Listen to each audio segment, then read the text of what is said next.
ઉદ્ધારક બ્રહ્મલીન સદગુરુ પરમાત્માના પરમ પવિત્ર ચરણ કમળોમાં કોટી કોટી વંદન. ઉપસ્થિત ધર્મ પરાયણ ભાઈઓ, ભક્તિમતી માતાઓ અને પરમ કૃપાળુ પરમાત્માની મહતી અંબાજી આ ભવ્ય ભારત દેશની અંદર દેવોને પણ દુર્લભ એવો મનુષ્ય જન્મ આપણને પ્રાપ્ત થયો છે. આ મનુષ્ય જન્મની અંદર પણ આપણને ચાતુર્માસમાં સર્વશાસ્ત્રનું સારરૂપ શ્રીમદ ભાગવત શાસ્ત્ર છે એ શ્રવણ કરવાનો અમૂલ્ય લાભ પ્રાપ્ત થયો છે. તો શ્રીમદ ભાગવત શાસ્ત્ર જીવાત્માના સર્વ મનોરથ કામનાઓ પૂર્ણ કરવા વાળો ગ્રંથ છે. ભોગથી મુક્તિ પ્રદાન કરવા વાળો ગ્રંથ છે. એ આપણે શ્રવણ કરી રહ્યા છીએ. શ્રીમદ ભાગવત શાસ્ત્રના હવે પંચમ સ્કંદને શરૂઆત થાય છે. તો એમાં હવે ભગવાન મનુના બે પુત્રો હતા, ઉત્તાનપાદ અને પ્રિયવ્રત. ઉત્તાનપાદના ચરિત્ર ગ્રંથ પરંપરા અનુસાર આપણે શ્રવણ કર્યું. હવે એમના બીજા પુત્ર છે પ્રિયવ્રત. એનો સારી રીતે વંશ પરંપરાનું વર્ણન અને ઉપદેશ ઇત્યાદિ આપણે શ્રવણ કરવાના છીએ. પ્રિયવ્રતો ભાગવત આત્મા રામ કથમ મુને ગૃહે અરમાત્યન્મૂલ કર્મબંધ પરાભવ.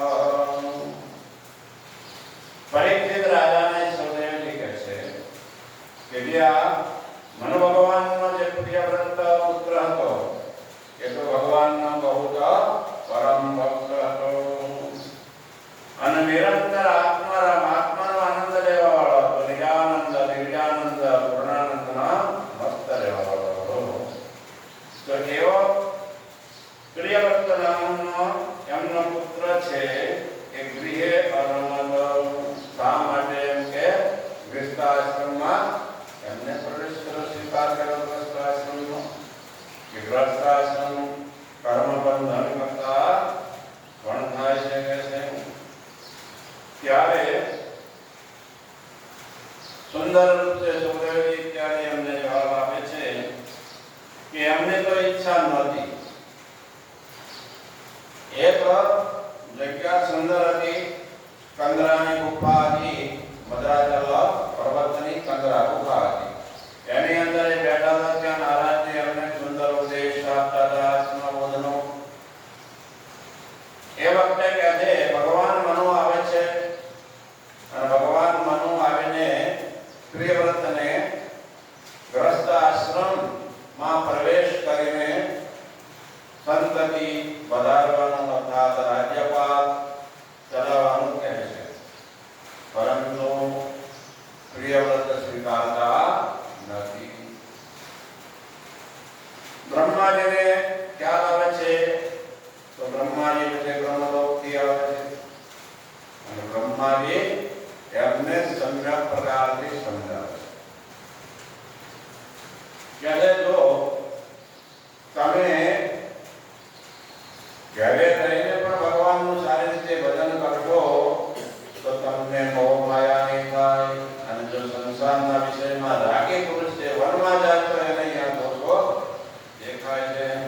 એટલે કે છે અને આ ભગવાનની જે વિધાતાના જે લેખ હોય અર્થાત એમને જે ધારેલું હોય એને અન્યથા કરવું આપણા માટે યોગ્ય નથી. કે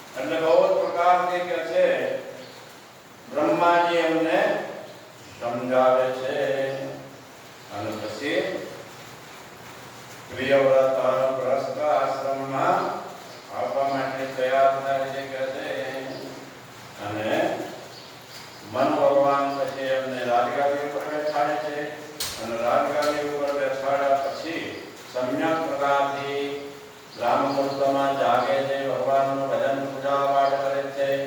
એટલું જ નહીં પરંતુ જે ધર્મના બધા નિયમો હોય એને પાલન કરતા કરતા સમ્યક રૂપે રાજ્ય ચલાવે છે કે છે